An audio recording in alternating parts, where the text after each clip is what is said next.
서 7장 5절에서 10절까지 말씀입니다.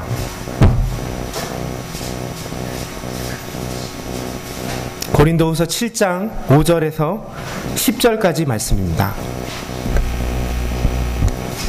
다 찾으셨으면 아멘. 네.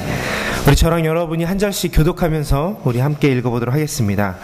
우리가 마게도냐에 이르렀을 때에도 우리 육체가 편하지 못하였고 사방으로 환난을 당하여 밖으로는 다툼이요 안으로는 두려움이었노라.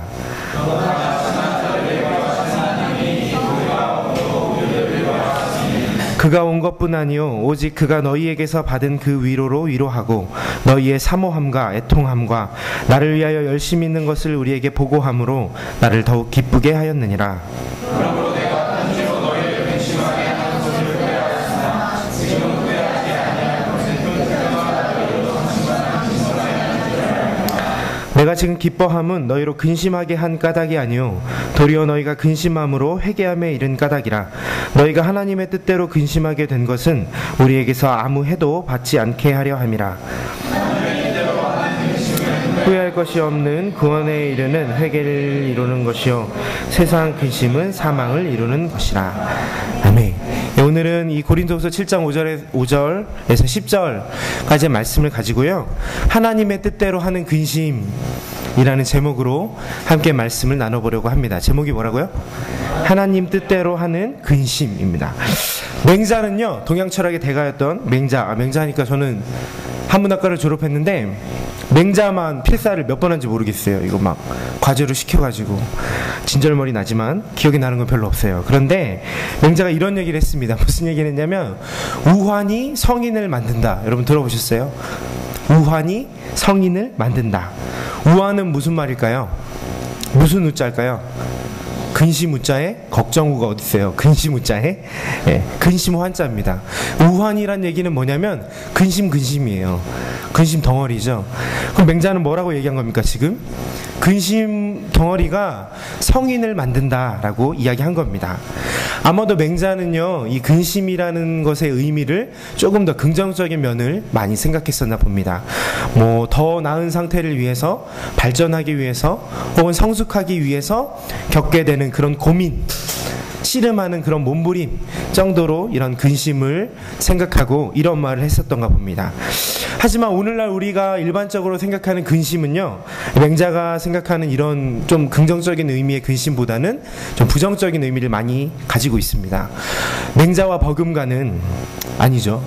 오늘날에는 맹자보다 더 권위 있는 네이버 사전의 정의에 의하면요, 근심이라는 말은 해결되지 않는 일 때문에 속을 태우거나 우울해한다 라고 정의하고 있습니다. 누가요? 네이버 사전이요. 해결되지 않는 일 때문에 속을 태우고 답답해하고 우울해한다라는 것이 오늘날 우리가 흔히 쓰는 근심이라는 말의 뜻입니다. 어떠세요? 이건 약간 부정적인 의미로 정의되고 있죠. 그리고 실제로 우리 머릿속에서도요, 근심이라는 말을 들으면 맹자가 이야기한 것 같은 그런 고민, 긍정적인 측면보다는 나를 괴롭게 하고 나를 힘들게 하고 어렵게 하는 이런 부정적인 의미의 근심으로 받아들여지곤 합니다. 그래서 우린 뭐라고 얘기합니까? 근심 없이 살아야 돼. 그죠? 근심을 버리고 살아야 해. 맞을까요, 여러분? 제가 질문하면 항상 두려우신가요? 맞을까요, 여러분? 맞죠. 근심 없이 살아야죠, 우리가. 우리는요, 그리스도인입니다. 성질 미안해. 우리는 그리스도인입니다. 그리스도인이라는 말은요, 예수님을 그리스도로 믿고 이제는 새로운 삶을 살아가는 사람들이라는 의미도 가지고 있습니다. 그래서 우리는요, 복음을 가지고 있는 거죠. 복음을 가지고 있기 때문에 복음이 기쁜 소식이잖아요. 영어로 하면 굿뉴스잖아요. 우리에게 좋은 소식을 가지고 있기 때문에 우리는 항상 기뻐해야 하는 사람입니다. 그래서 저는 항상 이야기합니다. 우리가 복음을 정말 가지고 있다면 여러분의 삶은 항상 즐거워야 합니다. 항상 기뻐야 하고요. 우리가 복음이 있는 공동체 안에서는요, 우리가 너무나 즐겁고 기뻐야 정상인 겁니다. 그래서 여러분 교회 공동체도 우리에게 너무나 즐겁고 좋은 곳이 되어야 하고요. 여러분 속해 있는 여러 가지 공동체 속에서 그 안에 예수 그리스도가 중심된 공동체라면 여러분 당연히 기뻐야 할 것입니다. 또한 예수님이 주인 되시는 가정이라면 복음이 있기 때문에 당연히 그 가정도 기뻐할 수밖에 없는 겁니다. 실제로 안 그런데라고 생각하는 분이 계신지 모르겠지만 우리는 기뻐하는 삶을 살아야 합니다. 데살로니가서에서도 이야기하는 것처럼 항상 기뻐하라 라고 얘기하고 있죠. 우리는 근심 걱정을 할 필요가 없습니다. 근심은요, 우리가 다 버려야 할 부분입니다. 우리가 해야 할 것은 그런 근심으로 여겨지는 상황과 여건 속에서도 다만 감사하는 것이 우리가 할 일입니다. 우리는 기뻐하며 하나님의 은혜에 감사하는 것이 그리스도인이 해야 할 일입니다. 동의하십니까? 네. 하지만 여러분, 저는 오늘요, 여러분에게 어떤 말씀을 드리려고 하냐면 근심을 가지세요 라고 말씀을 전하려고 합니다. 좀 이상하죠, 그죠? 근심 버려야 된다 그랬는데 이상한 사람은 아니니까 신천지인 절대 아닙니다. 누누이 얘기했지만 비유풀이는 없어요, 오늘 설교에. 여러분 걱정하지 마세요. 제가 여러분에게 오늘 권할 그 근심은요, 오늘 제목에서 이야기한 것처럼 바울이 고린도 후서에서 썼던 것처럼 어떤 근심입니까? 하나님의 뜻대로 하는 근심입니다. 오늘 제가 여러분들에게 근심을 가지세요라고 권해드릴 텐데, 바로 그 근심은 우리가 흔히 이야기하는 어려움이나 그런 세상의 근심이 아니라 바로 하나님의 뜻대로 하는 그런 근심입니다. 오늘 말씀의 본문은요, 고린도 후서죠. 누가 썼을까요? 네, 바울. 우리 정답통에서 대답하지 말아보세요. 네. 우리 고린도 후서는요, 사도 바울이 쓴 편지입니다. 어디에 쓰고 있는 편지일까요? 네, 너무 쉽죠. 고린도라는 어떤 도시에, 어떤 지방에 살고 있는 그리스도인들에게 지금 바울이 보내고 있는 편지입니다. 바울은 총 3번의 전도 여행을 떠납니다. 4번이라고 생각하시는 분도 계시지만 일반적으로 3번이라고 생각하면요, 그 중에 2번째 선교 여행을 갈 때에 바울은 소아시아 지역을 전도하고 싶었지만 하나님이 3번의 사인을 주셔서 소아시아 지역을 전도하지 않고 유럽으로 건너갑니다. 그리고 그 첫 성이 바로 빌립보라는 성이었죠. 거기를 거치고 데살로니가를 거치고 베레아를 거쳐서 도착했던 곳이 바로 고린도라는 도시입니다. 바울은 그때 2차 전도 여행 때 이 고린도라는 도시에, 큰 도시에 처음으로 도착하게 됩니다. 그랬는데요, 고린도라는 도시는요, 정말로 부패했던 도시입니다. 정말로 음란하고 부패하고 우상숭배가 판치고 사회적 정의는 찾아볼 수도 없는 그런 도시였습니다. 그래서 이 도시의 이름 자체인 고린도가요, 마치 부패의 대명사처럼, 고유명사처럼 사용되기도 했었답니다. 예를 들어 보면요, 우리 청량리 588, 미아리 이런 무슨 생각나세요? 아무 생각도 안 나세요? 안 나세요? 청량리 588, 미아리 하면 우리 율락업소들이 많이 딱 떠오르죠, 우리나라에서. 그런 것처럼 이 당시에 고린도 하면 비슷한 느낌인 겁니다. 그래서 심지어는요, 욕도 생겼답니다.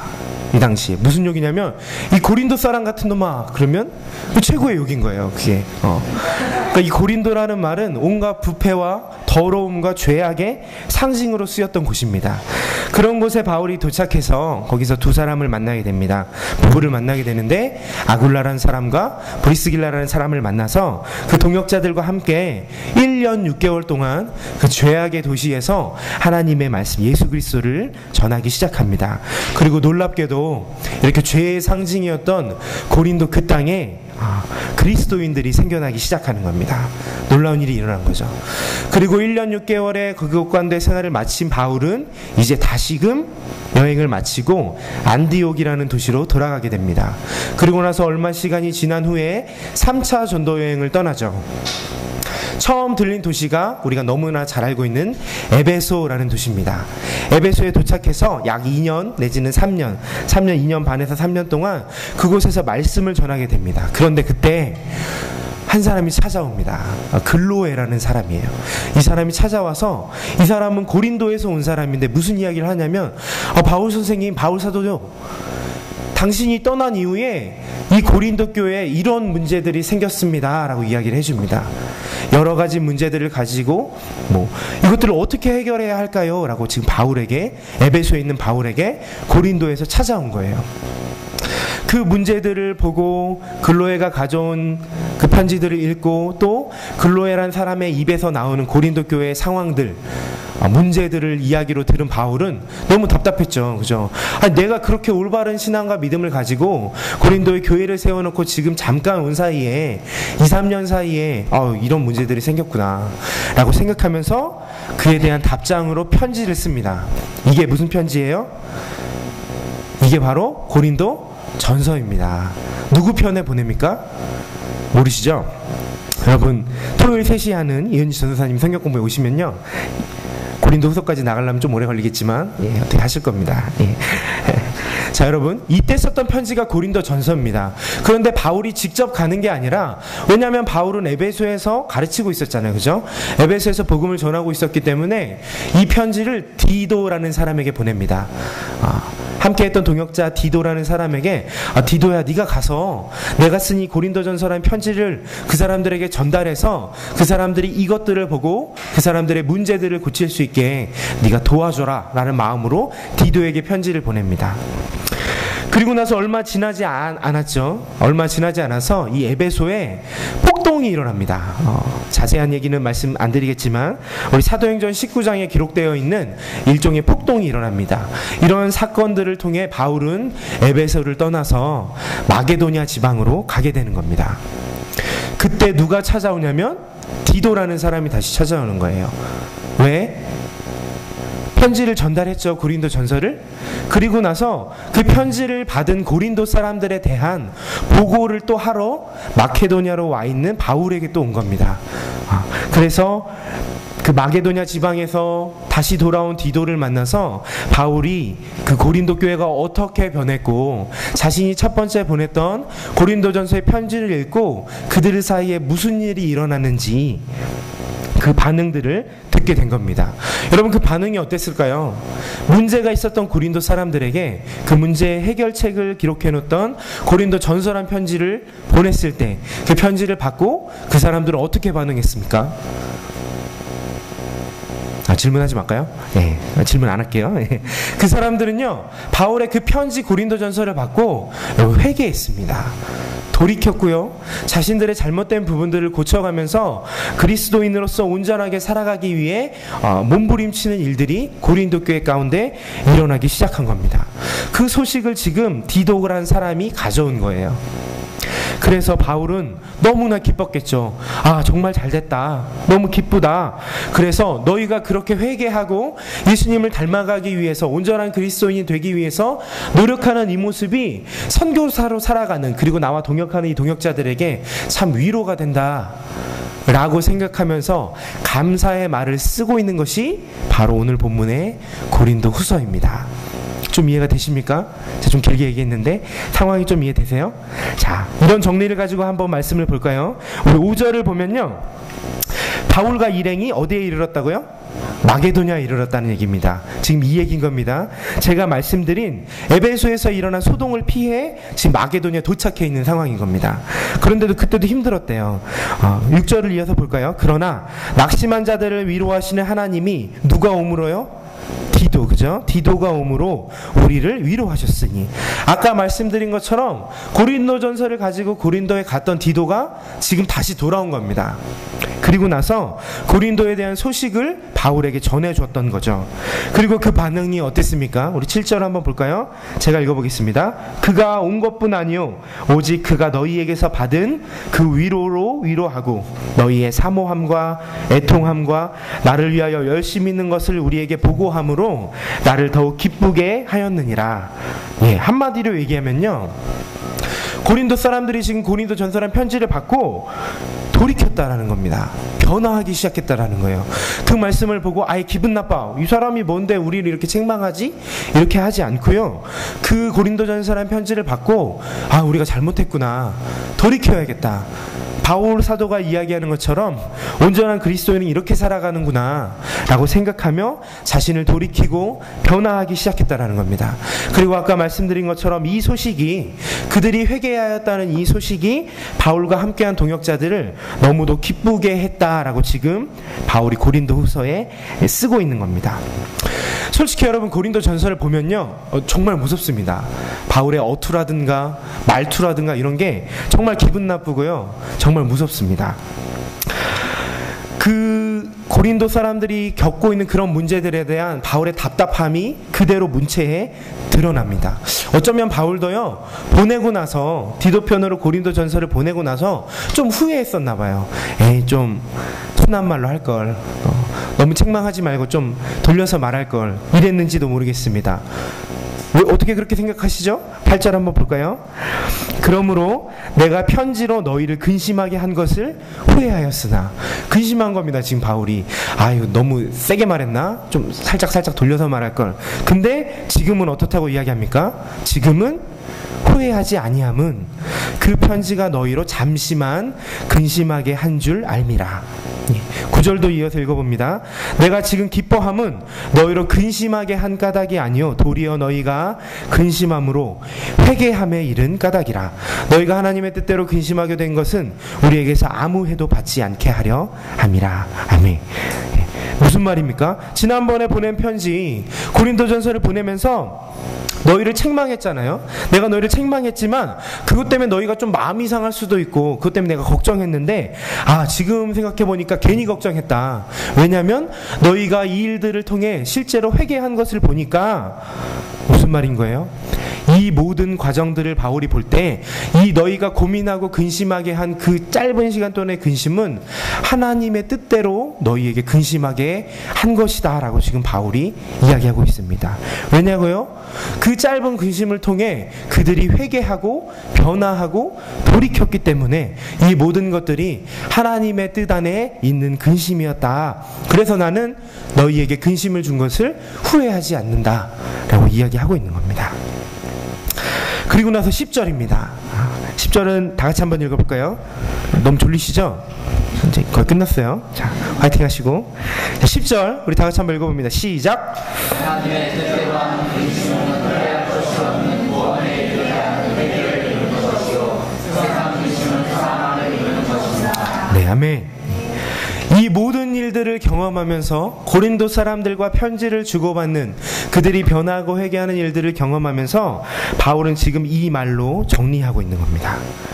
다시 얘기하면요, 바울이 이야기하는 세상 근심, 즉 네이버 사전이 이야기하는 그런 부정적인 의미의 근심, 다른 말로 걱정, 염려라고 할 수 있는 그런 근심은요, 우리로 하여금, 너희로 하여금 사망에 빠지게 하지만 하나님의 뜻 안에서 우리가 하게 되는 이러한 근심은 우리로 하여금 구원에 이르는 회개를 이룰 것이다 라고 지금 바울이 정리하고 있는 겁니다. 여기까지가 바로 오늘 본문의 이야기입니다. 좀 어려우실 수도 있죠, 그죠? 여러 가지 상황들도 알아야 하고. 여기까지가 오늘 본문입니다.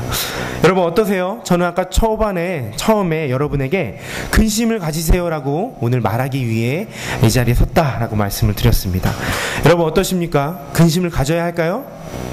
네, 가져야 합니다. 우리 삶 속에서 바라기는 하나님 뜻대로 하는 근심이 날로 넘쳐가지고 우리 삶이 아주 그냥 하나님의 뜻대로 하는 근심의 소용돌이 속에 막 이런 우리 삶이 막 근심이 소용돌이 치는 막 이런 삶이 되었으면 좋겠습니다. 동의하십니까 여러분? 아멘? 네. 근심하며 살았으면 좋겠습니다. 그렇다면 세상 근심과 하나님의 뜻대로 하는 근심은 어떻게 구별할까요? 간단합니다 여러분. 이미 우리가 다 한 이야기예요. 바울이 뭐라고 이야기하고 있습니까? 하나님의 뜻대로 하는 근심은요, 뭐가 일어난다고요? 회개가 일어난다라는 겁니다. 다시 말하면요, 돌이킴이 일어난다라는 겁니다. 또 변화가 일어난다라는 겁니다. 여러분 무엇으로 돌이키는 겁니까? 온전한 그리스도를 살지 못하고 주님을 믿고 그리스도인이라고 이야기하면서도 아직도 세상의 기준과 세상을 바라보면서 살아가던 우리의 몸이요, 예수님을 향해 돌이킨다라는 겁니다. 세상을 향해 서 있던 내 몸이요, 예수님을 향해 돌이킨다라는 겁니다. 우리 주님 뜻대로 살기로 했네, 이 찬양의 가사처럼 뒤돌아보지 않고 세상을 등지고 이제는 십자가만 바라보겠다라는 겁니다. 돌이킴은 그런 돌이킴입니다. 변화는 어떤 변화를 일으킬까요? 바로 온전한 그리스도인이 되어가는 겁니다.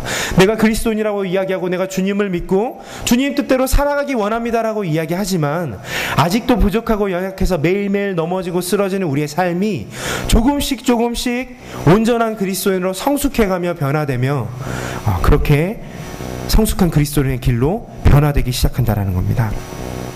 하나님 뜻대로 하는 근심은요, 하면 할수록, 고민하면 할수록, 근심하면 할수록 나로 하여금 하나님께로 나를 돌이키게 하고 또한 온전한 그리스도인으로 성숙할 수 있게 나를 변화시켜 간다라는 이야기입니다.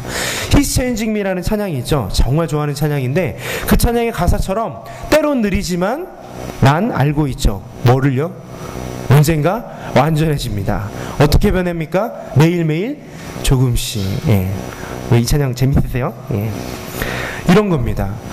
그분이 가사도 제목이 그렇잖아요. He's changing me. 예수님이 우리를 변화시키는 겁니다. 우리는 하나님 뜻대로 하는 그런 고민들과 근심을 통해 이런 돌이킴과 변화를 우리는 겪게 될 겁니다. 반면에 세상 근심은 어떻습니까? 바울은 세상 근심에 대해 뭐라고 이야기하는 거죠?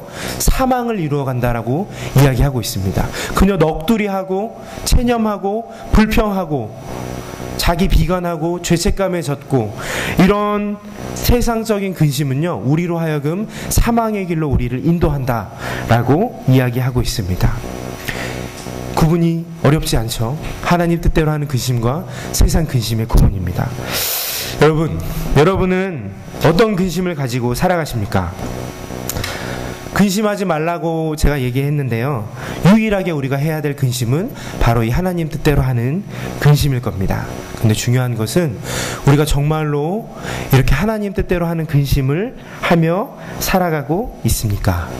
아니면 그저 매일매일 나에게 닥친 문제들, 어려움들, 상황들에 근심하며 살아갑니까? 당장 내일 점력학 시험인데 나 왜 여기 앉아있을까? 조하나, 그지? 이런 고민을 하며 살아가십니까? 아니면 나는 하나님의 뜻대로 살기 위해서, 온전한 그리스도인을 살기 위해서 나는 어떤 모습으로 살아야 하지? 더 성숙한 그리스도인으로 살아가기 위해, 더 사랑하기 위해, 더 믿음 가지기 위해, 더 하나님 보시기에 합당한 자로 살아가기 위해, 더 주님의 기쁨으로 살아가기 위해 나는 어떻게 살아가야 하지? 라고 고민하고 계십니까? 다른 말로 물어볼까요?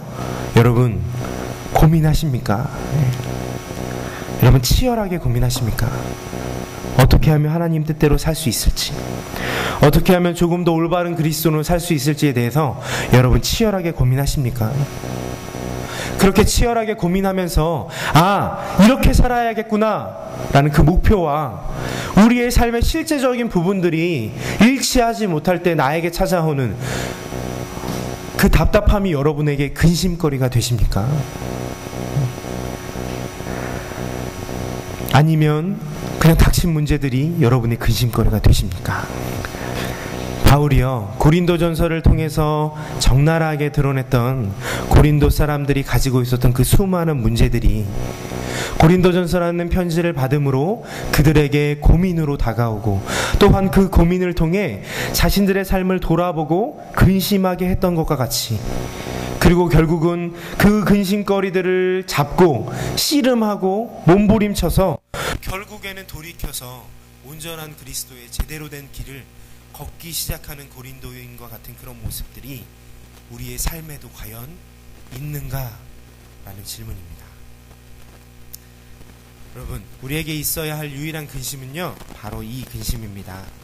어떻게 하면 하나님께 갈 수 있을까? 어떻게 하면 하나님께 돌이키고 더욱 성숙한 온전한 그리스도인으로 살아갈 수 있을까? 그런데 우리의 삶은 실제 그러지 못하죠. 그럼 어쩌지? 난 어떻게 살아야 하지? 이 문제가 우리에게 고민으로, 그리고 걱정으로, 근심으로 다가왔으면 좋겠습니다. 그리고 그런 근심 가운데, 그런 고민 가운데 분명히 우리는 돌이키고 변화될 겁니다. 왜냐고요? 하나님 뜻대로 하는 근심이기 때문에 라고 바울은 이야기하고 있기 때문입니다. 우리가 더욱더 주님께로 가까이 가기 위해 고민하고 씨름하고 몸부림치고 하는 근심들은요, 우리로 하여금 주님께로 한 발 한 발 더 가까이 가게 할 것입니다.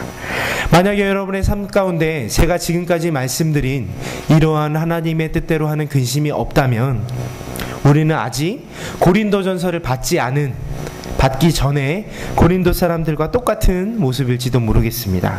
정말로 심각한 문제가 뭔지도 모르고 정말 중요한 고민이 무엇인지도 모른 채 우리 삶의 작은 부분들, 내 앞에 닥친 어려운 사건들에 그냥 낙마하고 넘어져서 세상 문제들에 염려하는 그런 모습일지도 모르겠습니다. 사랑하는 여러분, 바라기는요, 우리의 삶 속에서 매일매일 고린도전서가 한 통씩 배달됐으면 좋겠습니다. 우리의 삶 속에 고린도전서가 매일 배달돼서요, 그리스도인으로서의 우리의 삶을 우리 스스로 돌아보고 우리들의 문제에 대해 고민하고 또한 그런 고민들과 몸부림을 통해서 근심했으면 좋겠습니다. 그리고 그러한 근심거리들을 통해서 그 근심을 씨름하고 싸우는 가운데 우리도 고린도 사람들처럼 회개하고 돌이키는, 그래서 성숙하는 그런 일들이 일어났으면 좋겠습니다. 아멘. 네.